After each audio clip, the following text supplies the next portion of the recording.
A very good day to all of you. Today, our lecture is based on basics of communication. Just to give an outline, communication can be your greatest friend and a foe at the same time. While a gift of gab is not something which only means being able to persuade, convince, or find people's weaknesses, it is indeed an art which can be mastered over time. So communication can be naturally learned as a science with rules or can be mastered by experimentation for those who consider it an art. I leave that choice up to you by the end of this lecture.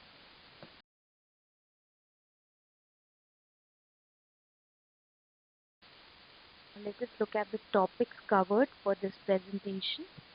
First, we'll begin with origin of language. Second, we'll talk about what is communication. Third, we'll talk about the act of communication and the steps of communication. Fourth, we'll talk about barriers to communication. Fifth, the types of communication based on your individual requirements. Sixth, the barriers to communication based on your audience. Seventh, intercultural communication.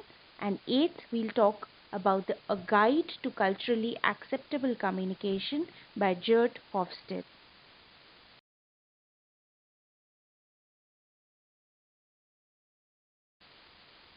So, starting with the origin of language, because communication began with language, there is a fact proven that spoken language was developed between 1 lakh to 50,000 years ago, well before written language, which was developed about 5,000 years ago. Now, there are different theories which lead to how we got to know about a word, and these theories are basically based on sounds. So definitely somebody must have heard a sound, tried to replicate it through voice, and that is how a word came to being. Now, the sources of sound, one of the theories that's quite talked about is the bow wow theory. Now, the bow wow theory is basically about words that sound similar to the noises they describe, and it is also called onomatopoeia. Example, the splash in the water. So that's why the word splash, the sound is similar to the word we are talking about. Then the buzz of bees, hiss of a snake, screech of a wheel. All these words are taken from the ancient times when there was no technology, when everything in the nature happened to be the source of sounds, and thereafter words. Second theory in the source of sound is yo-he-ho theory, in which the sounds of a person involved in physical effort, where several people and interaction had to be coordinated, became sources of words, like hums, grunts, curses. It was usually a result of collective efforts of group of people indulged or indulging in a similar activity, like the sailors rowing a boat, and similar sounds. The third type of sound or the source of sound was from glossogenetics. Now, glossogenetics is focusing particularly on the biological basis and evolution of language, assuming that some distinctive physical features enable us to talk. It also indicates that humans are born with a special capacity for language from their language gene. So we are gifted animals in the world of animals. Humans have a special ability to communicate, to talk, and hence glossogenetics. Just for some additional information about language, the sounds of language happen to occur or happen to take place from different parts of the human anatomy. Now, just to talk of a few, there are places of articulation in the human physical features which support speech production. These features include human teeth. Now, particularly with human teeth, sounds such as F, and V, Human lips flexibility aid in sounds like P or B. Then there is alveolar ridge, which is a bony ridge immediately behind and above the upper teeth. They produce sounds like when you say the word top, your alveolar ridge is being used. Or say you produce the sound dip, nut. Then comes the palates. Palates are the hard part in the roof of your mouth. They produce the initial sounds in words like shout, she, child, all of them beginning with sh or ch sound. Next, we'll begin.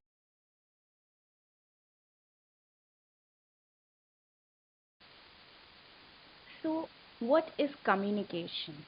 Now that we've discussed about the sources of sounds, how these sounds are produced from human body in particular, let's talk of communication. Now, communication is a universal practice amongst all human beings. It is central to our lives, just like breathing, and it shapes all human behaviors. So, communication, there are certain elements in the communication process, and what are the different types of communication that we are engaged in. So, let's say a thing like dreaming. Dreaming is also a form of communication, or arguing in a discussion, speaking in public, reading a newspaper, watching TV. They are all part of communication. There's an exchange of ideas in all of the above. So, to simply put, communication is exchanging our thoughts, ideas, and motions with someone or with yourself.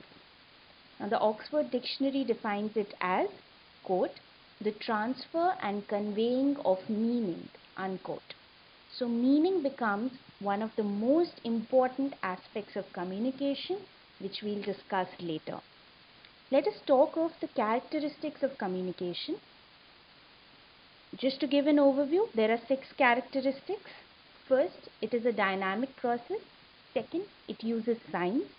Third, there are 3 components in a communication. Fourth, there is a source's point of view. Fifth, the receiver's point of view. Sixth, channel point of view. Starting with dynamic. Now, how is communication dynamic? It is not a static act because the process of action and interaction towards a desired goal makes it dynamic. So there is spontaneous action and reaction. So the speaker speaks and he expects certain reaction from the listener. Hence, it's a dynamic process because it is moving towards a desired common goal of being able to communicate the message to the receiver. Now, second, it uses signs. Communication is done through certain signs and symbols. It could be through language, be it oral or written. It could also be sign language, which is gestures. Third, there are 3 components in a communication process, as it involves a sender who gives out the information, a receiver who receives the information, and the message which involves an idea or an information. All 3 of them together make communication possible. Without even one of the elements, communication cannot take place. Now, fourth is the source's point of view. The source here becomes the sender. So, the sender's point of view is an important characteristic of communication because it talks about the end goal of all communication, which is to achieve the desired result of being able to convey the meaning of a message. So we can say it is also a kind of persuasion, which is the point of view of the sender. Then, receiver's point of view. Now, in order to elicit the desired response and understanding, the receiver has to have the ability to listen, also to be able to grasp the message in the way it is supposed to be understood. So the receiver's point of view ends when the desired responses are being understood the way the communicator or the sender wants it to be. Lastly is the channel point of view. Now the channel is a medium a carrier of information from source to receiver. There are several channels which are employed in case of a communication process. We'll talk about them later. For now, we'll end this slide on the channel point of view.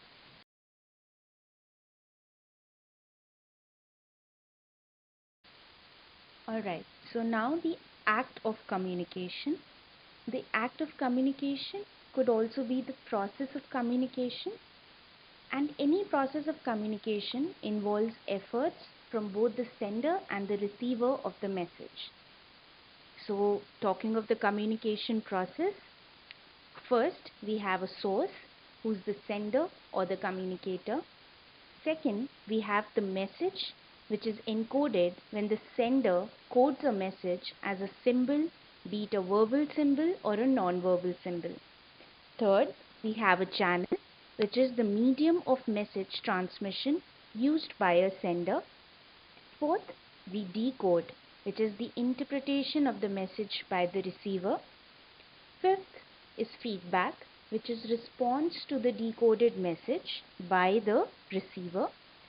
Sixth is barriers to communication, which could be noise and transmission causing barriers between sender and receiver.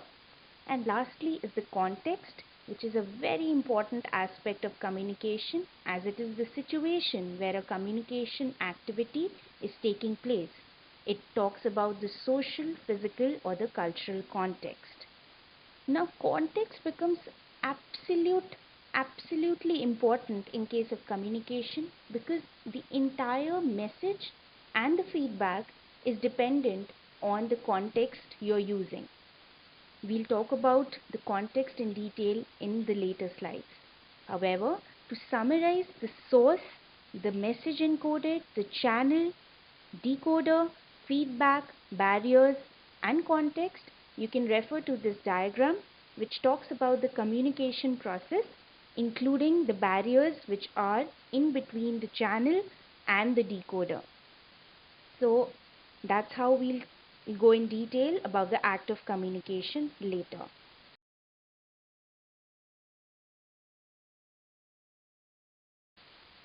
Alright, so continuing with the steps of communication now.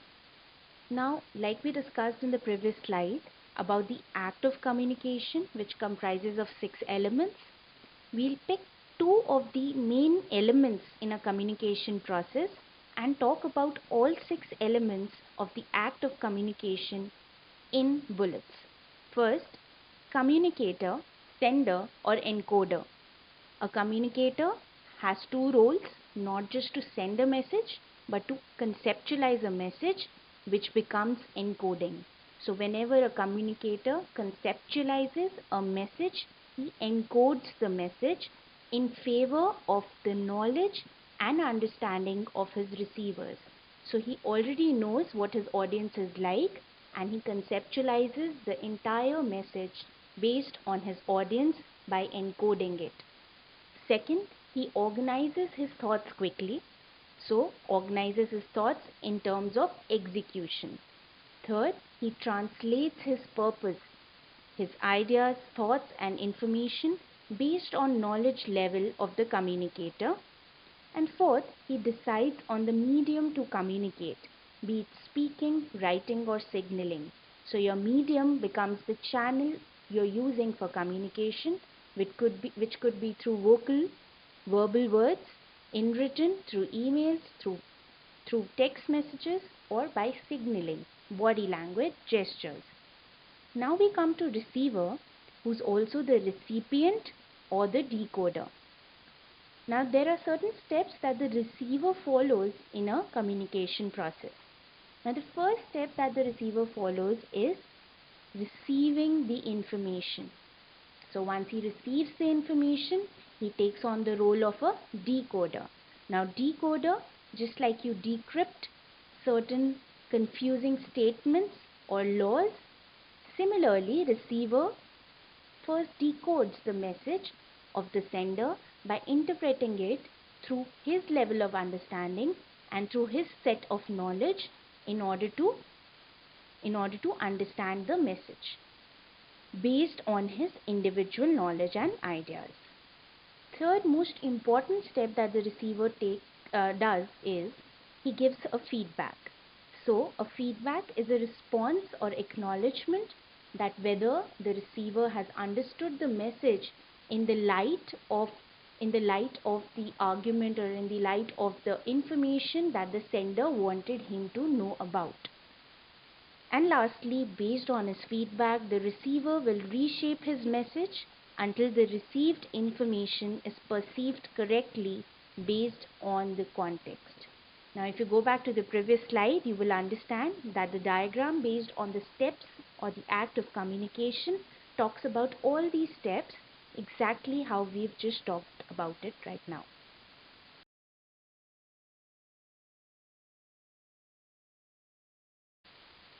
So now that we have talked about the steps of communication and spoken about how the sender and receiver indulge in those steps individually, we'll talk about the barriers to communication, of which noise is also mentioned in the diagram in the previous slide, which is one of the most important barriers in a communication process, which hampers the communication process completely.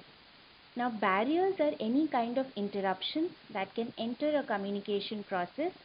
It could be a spatial barrier related to space, a particular space that you're talking in, or a mental barriers which result from cultural backgrounds or certain societal pressures. Now, the first barrier is noise. When environmental factors cause interruptions in communication, it results in noise, and this noise is a barrier to communication, like sounds from the roadside, faulty transmissions, loudspeakers, ringing of cell phones in the classrooms, children playing around, poor receptions which result in distorted pictures on your computer screens, or the sound quality not as good as it should have been, overloaded ambiguous information, which means there are excessive words which are making it difficult to comprehend for your receiver. Now, second is semantic noise. This is one form of mental barrier. If there are ambiguity in words means if the words are confusing, or one word has several meanings for different individuals, so it becomes a semantic noise. Sentences or symbols lead to error in the meaning of a message perceived. It arises because everyone has a different set of knowledge available to themselves, basis which they interpret the message. So because I belong to a certain community in which a certain word holds some meaning which is not similar to yours, it results in a semantic noise, which is a barrier to communication. Third is written barrier, like poor handwriting. Now, if you have a poor handwriting which is not legible, it is 100% barrier in case of a written communication. If there is lack of formatting or no proofreading, it can result in miscommunication, because the reader will try to assume that you have written something which is not there, or will try to assume with whatever set of knowledge he has, and it will result in definite miscommunication. Now, there are spatial barriers, like poorly lit room. If the room is not well lit, not lighted properly, the distance between the sender and the receiver of a message, if that is way too much, if the sender is not audible to the receiver, that is again a barrier. If the ventilation of a room is not good enough, if there are a lot of if there is a if the room is claustrophobic for the receiver to even sit through a lecture or through a seminar, it becomes a spatial barrier. If the furniture in a room is either too comfortable or too difficult to sit on, it is also a spatial barrier, because it distracts the receiver from taking the message which he is there for. Now, vocal barriers. Now, say someone has a very heavy accent, or an excessively soft speech, or someone is too fast paced, talks too rapidly. All of this lead to little or no understanding of a message. So we have to take care that such vocal barriers are removed from our communication process. Now, sixth is visual barriers. Now, visual barriers are when you see or when you observe in your receiver that he or she has a disinterested body language, probably in form of a gloomy facial expression, or hands on the head, or it could be anything as distracting as a blingy accessory also, or a loud makeup. All these factors take into the visual impression you make, and it can make it distracting for the receiver as well as the sender to focus on the message.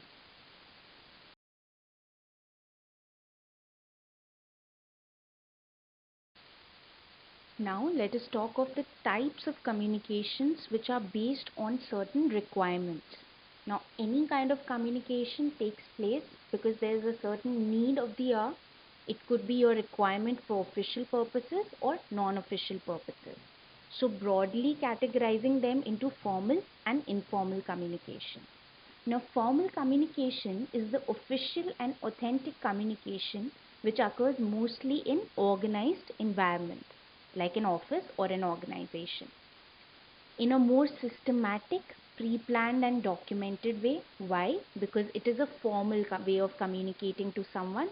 It has to be documented, hence it's pre-planned, and it is more systematic in terms of transmission of the message. Example, your official reports, your committee meetings, your bulletin boards, your newsletters, your memos, all of these are floated in an office through a systematic, documented way. Now, the flow of information in informal communication can be downward or upward. And because it's either downward or upward, it becomes a vertical communication process. Any formal communication, therefore, is also called a vertical communication process. Now, communication can be either downwards. When we say it is downwards, it means from a superior to his subordinates in form of orders, instructions, rules, etc. And when we say the communication is upwards, it is from a subordinate to a superior in form of discussions, suggestions, grievances, reports, etc. Now let's talk of informal communication. Now informal is any kind of communication which can take in our office structure as well as outside our office structure. Now it occurs in a non-organized environment. That means you are not being watched, or you do not fear being watched in an informal communication. Now informal communication, how is it better than a formal communication? That it is faster. It is faster because it is unsystematic. There are no rules to abide in an informal communication. You can simply drop a text message, or you can simply confront the person in person, either within the office structure or outside the office structure. Now, informal communication is the carrier of rumors and its distorted information because it is in form of gossips, chats, etc. Now, the flow of information in an informal way of communication is horizontal. Why? Because it's one-on-one, it is between equals, because certainly you will not indulge in gossips with a senior member or with a subordinate. You will indulge in gossips or you will indulge in any kind of rumor with a person who belongs to your level of workplace culture. So now flow of information is horizontal. That is why informal communication is also called horizontal way of communication. It is between equals. One of other names to informal communication is also grapevine communication, which is the result of unofficial communication and is a part of informal communication as it represents operations of social forces in a workplace. So all the rumors, all the distorted information in form of gossips rise from grapevine communication.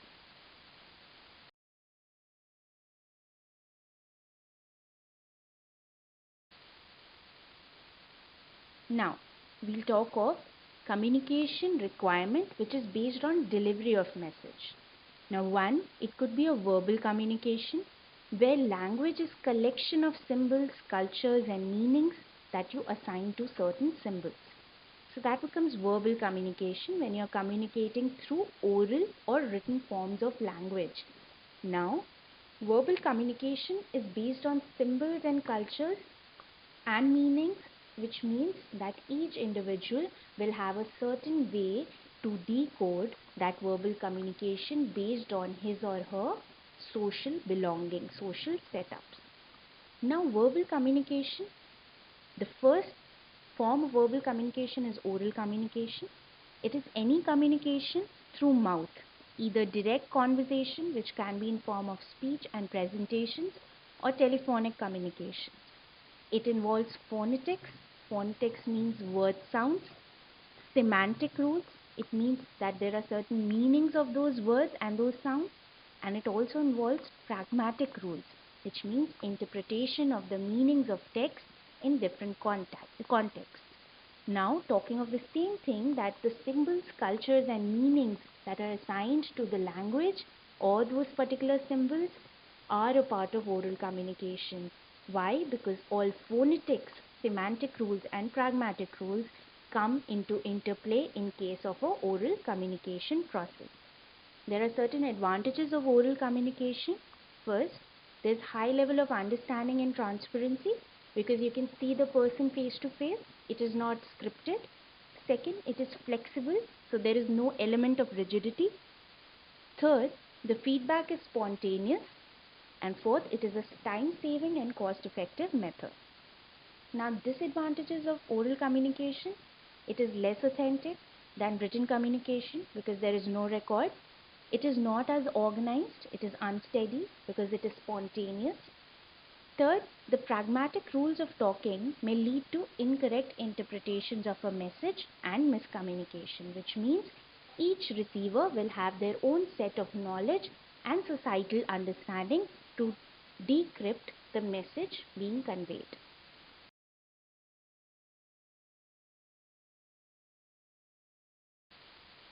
Alright, so now based on the requirement of delivery of message, there is written communication. Writing is more unique and formal than speech. Written communication involves careful choice of words and cohesive composition of sentences. It involves syntactic rules which are related to the structure of language and formation of sentences. Now, this type of communication is used as a medium when you want to lay down policies in an official structure or talk about the principles, rules for running an organization. Regular communication in organization via emails and letters are an example of written communication. Now, written communication has great significance in terms of its advantages. First, it is a permanent means of communication. That means it serves as a record. Second, it is more precise and explicit. It serves as a proper means of delegation of responsibility. So, because it is recorded and it is more authentic, it stays with the person in terms of record as well as clear instructions. Third, innovative activity of the mind. It allows the sender the time and effort to conceptualize his ideas into words. Now, there are disadvantages of written communication. First, it is not cost effective as it involves either an internet connection to send an email or it involves letters and use of stationery. Then it is time consuming. Why? Because it allows the sender more time to conceptualize his message as well as wait for a feedback from the receiver, hence time consuming. And that brings us to the third disadvantage, delay in feedbacks. Fourth, encoding and decoding the messages also takes time. They are all related in terms of time consuming because the sender encodes the message, conceptualizes the message at his own pace. All the receiver as well takes his own time to decode the message and give a feedback. That is why written communication becomes more delayed form of communication.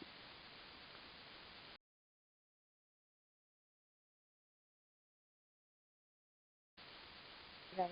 Now we come to the third part of communication based on requirements, which is delivery of message based on non-verbal communication. Now, what is non-verbal communication? It is a culture-specific form of communication which involves body language, facial expressions, gestures, postures, and space to convey the meaning of a message in the receiver's mind. Now, Knapp and Hall were two people who, in 1992, provided a useful typology, which means interpretations of symbols, for examining non-verbal communication.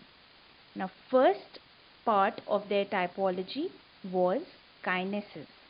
Now, kinesis is communication by body movement. It includes the following elements. First, it's emblems. Emblems are gestures or substitutes for spoken words. Like when someone says, okay, it's translated into a word. That means you can understand that the person is processing what you've just said, or maybe he's considering whether what you've said is right or not. It is an assumption because it's more about how a person responds to a certain situation in terms of body movements. So emblems becomes gestures or they substitute for spoken words. Second is illustrators. Now, what are illustrators? They support the spoken words with your hand movements, like when you're trying to describe the size of the aeroplane or you're trying to describe the size of the table, the chair. You start drawing it in the air or you try to show the size through your hand figures. Now that is called illustrator because they support your spoken words. Now what is affect display? It means that your emotions are displayed on your body or on your face, such as a slouch, someone's grin, a frown, a sly smile. All of these are displays on your body and they are a part of kinesis. Fourth is regulators. Now what are regulators? They manage the give and take of a conversation. So while you are indulging in a conversation with someone and you suddenly see the shift in their posture, or when you see that suddenly the teacher has raised her voice in the classroom, they are regulators. They are a sign of how the teacher is now going to take her conversation further because of the response of her audience. So these regulators are important aspects to determine what shape your conversation is going to take. Lastly, there are adapters, which means you manage stress and anxiousness. How you manage stress and anxiousness. So signs like when you're fiddling with your pen or you're snapping a gum, all of these are adapters and these help you to manage your stress levels, or maybe they are also an indicator of how anxious you are. Now, having covered kinesis, the body movements are extremely important part of non-verbal communication because they talk of your body language in all. So when Knapp and Hall gave this typology, they meant body movements to be considered under all five inclusions of kinesis, which are emblems, illustrators, effect displays, regulators, and adapters. Now we come to oculesis, which is the second part of non-verbal communication. Oculesis is the study of eye contact. What does eye contact mainly show? It displays the interest of the listener or the speaker as well. For example, if there is pupil dilation, when the pupil of the listener is dilated, it shows that he is interested in the conversation. Also, it depends on the context of a specific cultural practice to decipher this non-verbal way of communication. So, say for example, in a culture, it is not appreciated that someone looks into the eye of an elder while he or she is talking.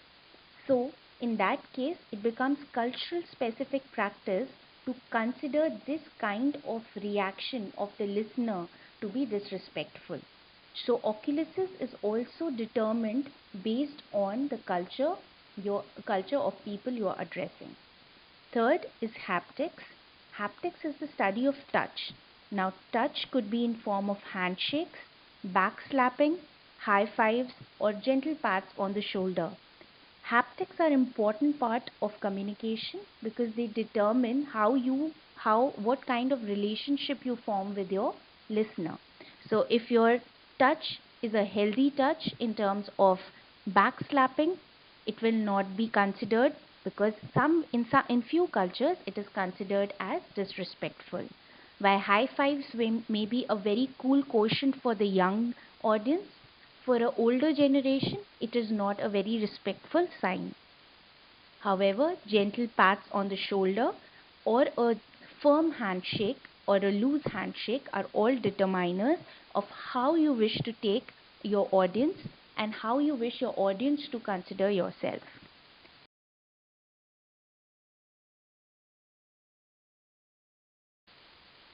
Fourth is proxemics. Now, proxemics is using space to achieve communication goals. Now, the space that you are addressing your audience in is called proxemics. Now, this term was coined by Edward Hall, who enunciated 4 types of distances between communicators based on their body angles, touch, and eye contact. So, there were certain distances that he assumed were a standard universal code that could have been followed considering proxemics, just to display certain revelations about your interests with with the listener at that particular point of time. Now comes chronemics. Chronemics is about time, how time is used in communication. Now the principles of time management are sometimes culture specific. For example, monochromic. Monochromic in a country like USA, it's a monochromic society, which means one thing at a time. So they do not believe in multitasking. While a country like Latin America, they are not monochromic, so they believe in multitasking at the same time. So a lady might be cooking in the kitchen while talking to her children and also listening to the TV at the same time. While a person in USA would consider it disrespectful if you do 3 to 4 things at the same time. So chronemics also determines the culture of a particular person and has to be taken into consideration while communicating. Second, paralinguistics. Now, paralinguistics are about enunciation, about talking, how you vary your pitch, the speed of talking, the volume of talking, and the pauses you take while communicating. Now, paralinguistics is concerned with non-linguistic feature of speech.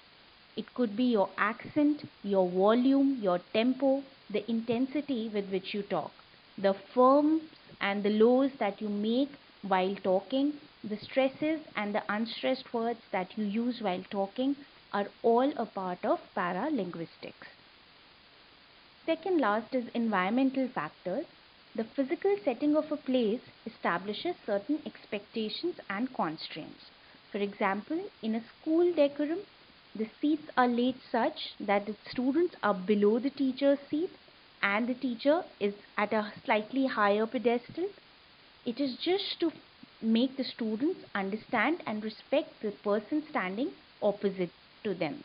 So this becomes an environmental factor, and it also sets an expectation in the minds of the students that that is how our relationship would be. It has to be a relationship of respect and giving respect and listening to what the other person has to say.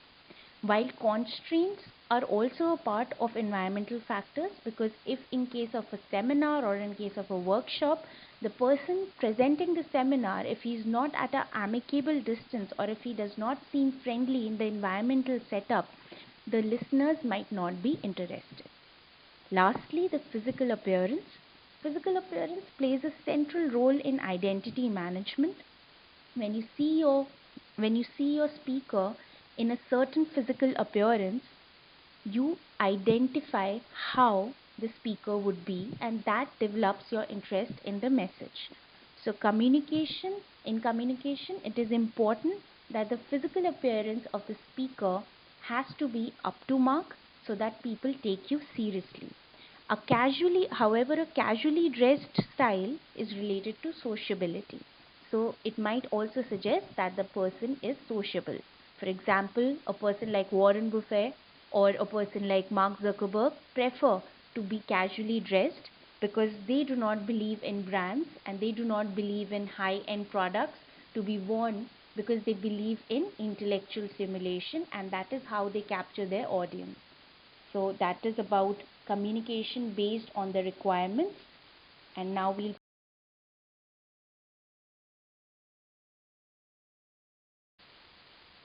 communication based on requirements considering the number of people involved. Now, there are about 6 types of communications in case of number of people involved. First is intrapersonal communication, which is within the self. You're both the receiver and the sender of information. Example, daydreaming, meditation, which is a transpersonal form of communication, and interior monologues, like you would have seen in a Shakespearean act when a person is actually addressing the audience but talking to himself. It is an interior monologue. So this is an intrapersonal communication. Intrapersonal communication involves only one person and wherein the same person is the receiver and the sender of the message. Now, second is interpersonal communication. It is interaction between or among persons to exchange ideas, feelings, and thoughts. Now, it's a two-way communication between two people, which is also called dyadic communication, or a small number of people are addressed in this form of communication. It can be direct, which is face-to-face, or indirect, which could be technology-based through instant messages or chats. This is interpersonal communication, the normal communication that we have on our daily basis. Third, group communication. To communicate with relative ease the common goals of a gathering with a specific agenda is called group communication. It is direct and effective for immediate feedback. So in case you need an immediate feedback from your audience, you consider a group discussion, group communication, wherein you speak in front of an audience who have the same set of goals in mind and are there to achieve the same agenda as you. Example, discussions in a workshop, seminars, etc. Fourth is organizational communication. It revolves around one organization like a school, industry, office, etc. Fifth is public communication. When we address a large audience with a continuous discourse, example, general body meetings or a politician addressing his public during pre-elections. Now, this kind of communication has minimum feedback because the audience is innumerable and it might keep on increasing. Lastly is mass communication. Mass communication is dissemination of information, ideas and attitudes to a larger audience using mass media. Now, the media involved includes channels of communications such as newspapers, journals, magazines, TV, internet, radio, films, etc. Mass communication is meant for the masses, as the word suggests, and it is to give out information to a larger audience all at once.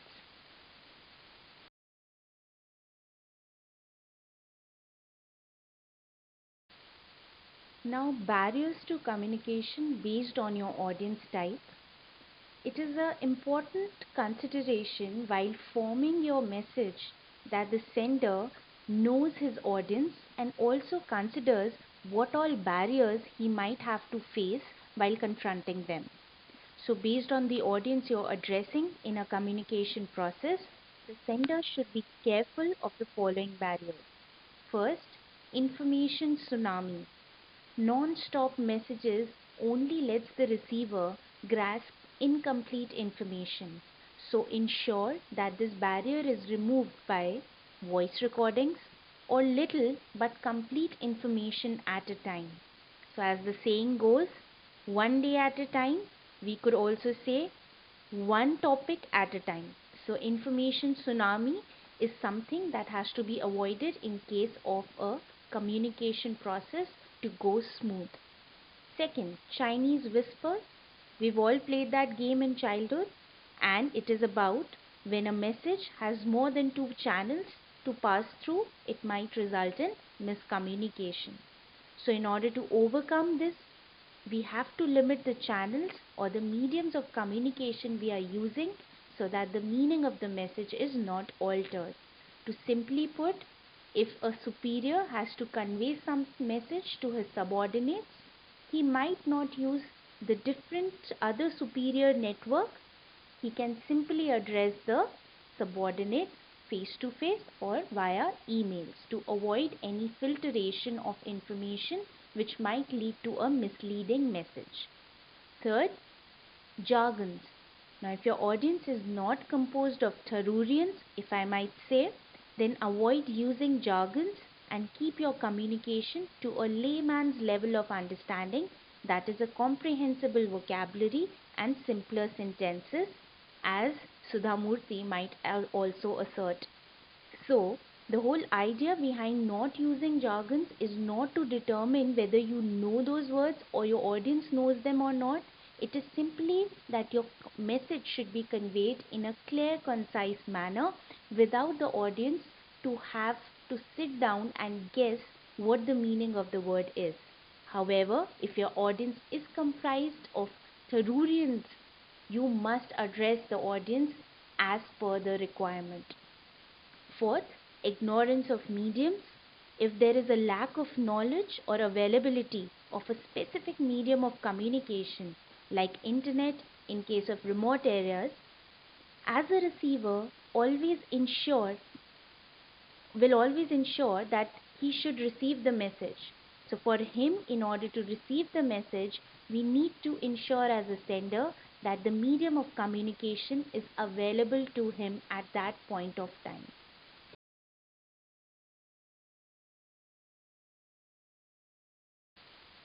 Fifth, dialect switch. Some people may not understand the language you speak, hence always communicate in the language preferred by your audience to accomplish the end goal of communication, that is understanding of your message. Now, in case of a school teacher trying to explain some concept to students, it might be feasible for a teacher to switch her dialect into the regional language of her audience at that point of time in order to explain the concept more easily and conveniently to her audience. That is about dialect switch. Sixth, empathetic communication. The most important aspect of knowing your audience is to be able to empathize with them. Only when you empathize, you achieve their attention, and thereby you can modify your words based on their comfort level and understanding level. Seventh, emotional intelligence. Again, a very important aspect of the 21st century. EQ or emotional intelligence is the need of the hour from communication at offices to day life. It fosters a sense of knowing your audience well and lets the speaker draft his message best suited for his audience's acceptance. It cannot be done away with as it otherwise becomes a barrier when not taken into consideration. So if you're too dismissive of how your audience or what your audience is comprised of, you lack the connect and thereby you will fail to convey the message in its right light. Lastly, listening skills of your audience. Meanings and communication are tied to the listening skills of your audience. So while it is a barrier for the speaker, the audience has to have certain listening skills so that the speaker can conveniently convey the message.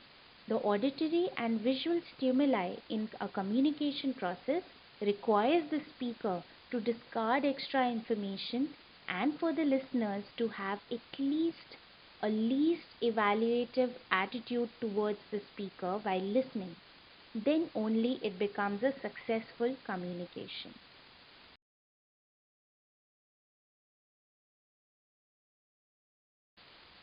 Alright, now that we've discussed the barriers to communication, considering your audience knowledge and audience's behavior, a very important offshoot of that is intercultural communication. Now, intercultural communication takes place when individuals influenced by different cultural communities negotiate shared meanings in interaction, which means that when different cultural communities are influenced by their respective cultural symbols and shared meanings, the individual's symbol system developed from his or her cultural perceptions becomes the basis of your communication. So, some authorities limit the term intercultural communication to refer only to communication among individuals from different nationalities. Others expand the notion of intercultural communication to encompass inter-ethnic, inter-religious, and even inter-regional communication, which is done among individuals of different orientation. So we need to understand that the audience we are addressing at any point of time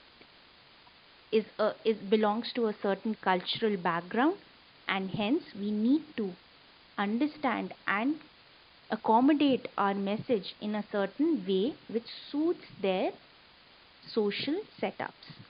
Now, our cultural perception determines how the world looks and how we interact in that world. Now, sensitivity to intercultural factors is a key to success in communication. It was Edward Hall, the anthropologist, who virtually equated culture with communication.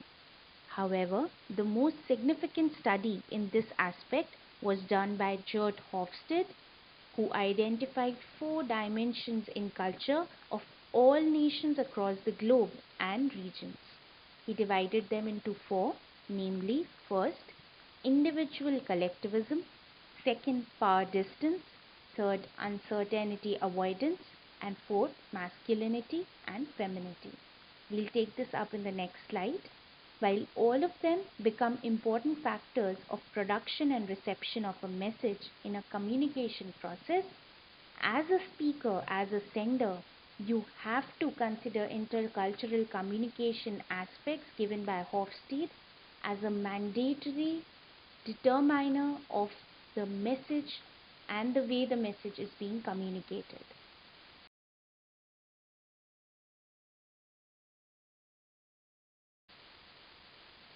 This is a guide to a culturally acceptable communication.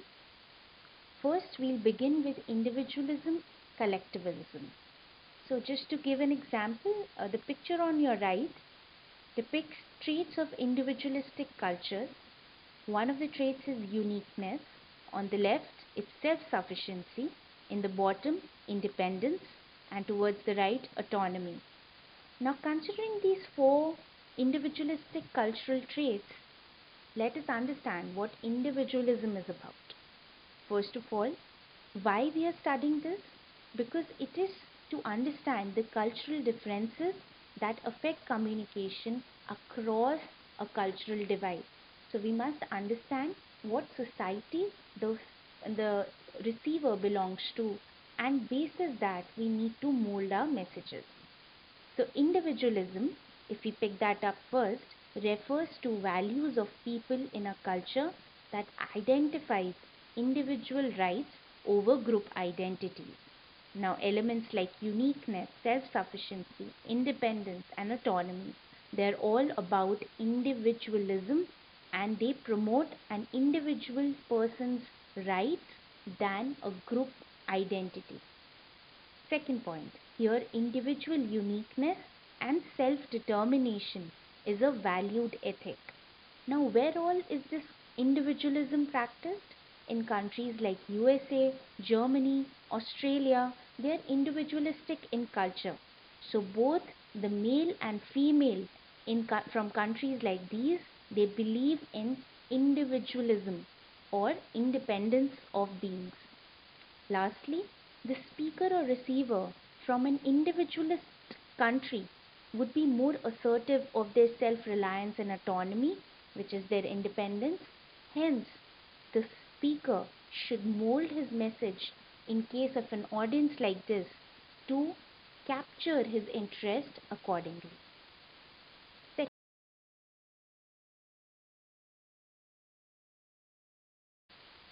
Come to collectivism. Now let's see what collectivism looks like. The traits of collectivistic culture. On your right, the diagram shows social rules focusing on promoting selflessness. Second, working as a group, doing what's best for society. Families and communities have a central role. So in a collectivist culture, there is group identity. They identify with each other as a whole, as a collective group. So, collectivism refers to tendencies in a culture which emphasize group identities. Second, this culture expects people to identify with and work well in groups which protect them in exchange for loyalty and compliance. Examples of countries which promote collectivist culture is India, Japan, China, Korea, etc. Now, the speaker or receiver from above countries would prefer emphasis on common goals than individual pursuits.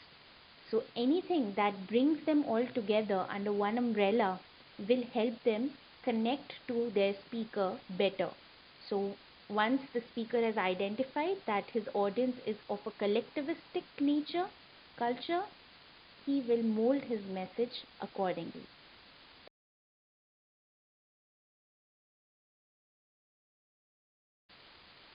It is power distance.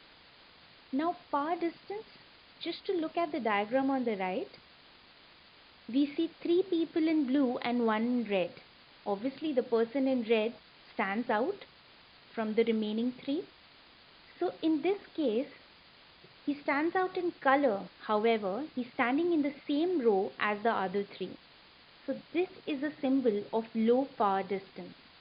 It is, to explain power distance, it is the extent to which the less powerful members of organizations accept and expect that power is distributed equally or unequally. That is about power distance. Now, when I talk about this diagram on the right, it depicts a culture with low power distance. And what is a culture with low power distance? It accepts power relations that are more democratic or consultative. Here, everyone is equal regardless of formal positions. So, example, if one wants a promotion based on their performance in a job, one can willingly confront their boss and ask for it. This happens in countries like USA because it's a more liberal economy, it's a more liberal cultural setup. So when there is low power distance, it is more liberal, it is more democratic, and it is more affirmative for people who are a part of this culture. So they can ask for their rights, they can fight for their rights, and they have the right to all kind of information. Now, a country with low power distance, an audience that belongs to a country with low power distance would not prefer any subjugating or any authoritative message being conveyed to them. They would prefer the same message to be conveyed to them so that they feel that they are part of the growth and not just being subjugated.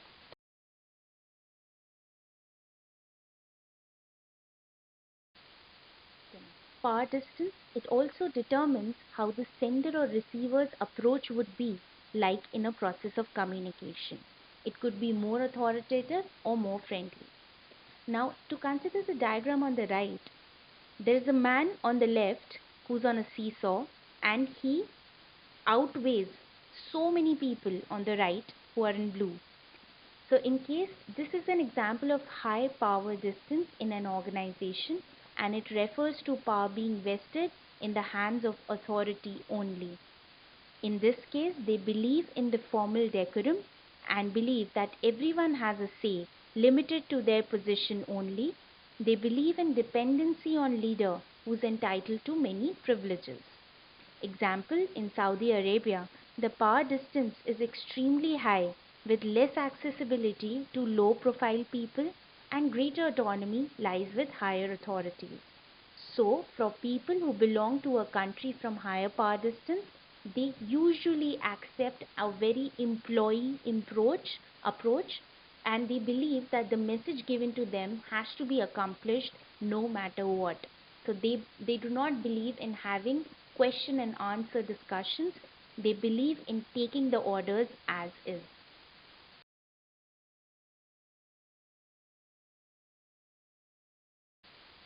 The third point for a culturally acceptable communication is uncertainty avoidance. Now, what does it mean? Uncertainty and avoidance. It means that it refers to the degree to which members of a society feel uncomfortable with uncertainty and ambiguity. It refers to the personality of a country at large.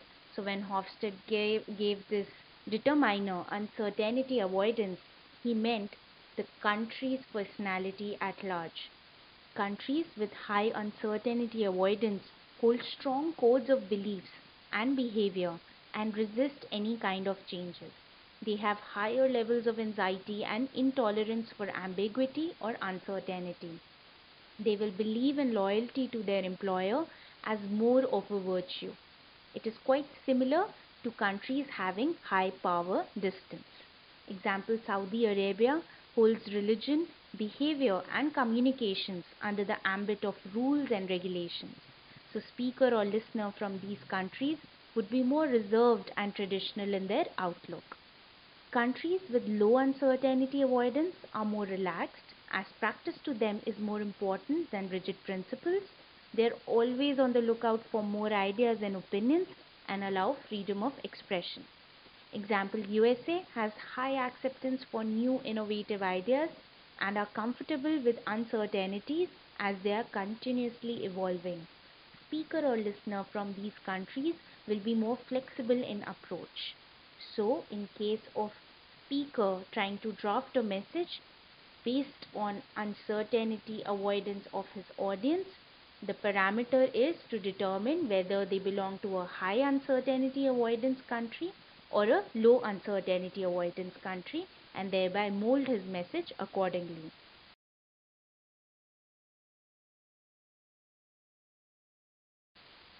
The factor that Hofstede gave was masculine and feminine cultures. Now, this is a very unique approach to see how your audience is like. Now, masculine and feminine culture, by this he did not mean the biological divisions. He actually meant that men having feminine approach or women having masculine approach. It is determined by the country they belong to. So there are countries which are based on a very individualistic approach. So they might be very bold, outrageous, or women might be very outspoken, upfront, while in other countries, women might be very feminine about how they see themselves, how they approach themselves based on the cultural practices of a country. It is again determined by the personality of a country. Now, it refers to the power dynamics or social constructs which lets you identify which society is your speaker or listener coming from. Based on their social backgrounds, you accommodate, adjust the communication patterns. Now, in case of a masculine society, in a masculine society, values are very assertive, competitiveness is rampant, there's practicality, and factual understanding is given more importance. The speaker or listener in a masculine society may be more formal and may reroute or try to attempt to interrupt conversations and could be less emotionally responsive. Now, this is not to mean that men are largely like that. It simply means that the general law of masculinity demands all of these traits, and a female from a masculine society can have these traits as much as a man. Second, feminine society. Now, people from this society are more balanced between individual achievement and social nurturing. They maintain conversations in harmony and invite interactions, often with questions. It may be found that they are more emotionally responsive and attempt to make others feel validated. They are full of details and also have verbal hedges in their conversation at the same time. Now, a person from feminine society may not be a female but a male having these traits based on the society he comes from. If he's from a society which believe in women empowerment or the equality of women, they simply can have these traits and you might have to address such an audience in terms of their outlook towards life. Now, both masculine society and feminine society, the audience, when is in a mix of such a structure, you might have to make a balance or strike the right balance between both the social structures and their thought processes. To understand your audience is the beginning of any conversation. So, to understand the heterogeneity in your listeners, you must consider the intercultural factors. And with this,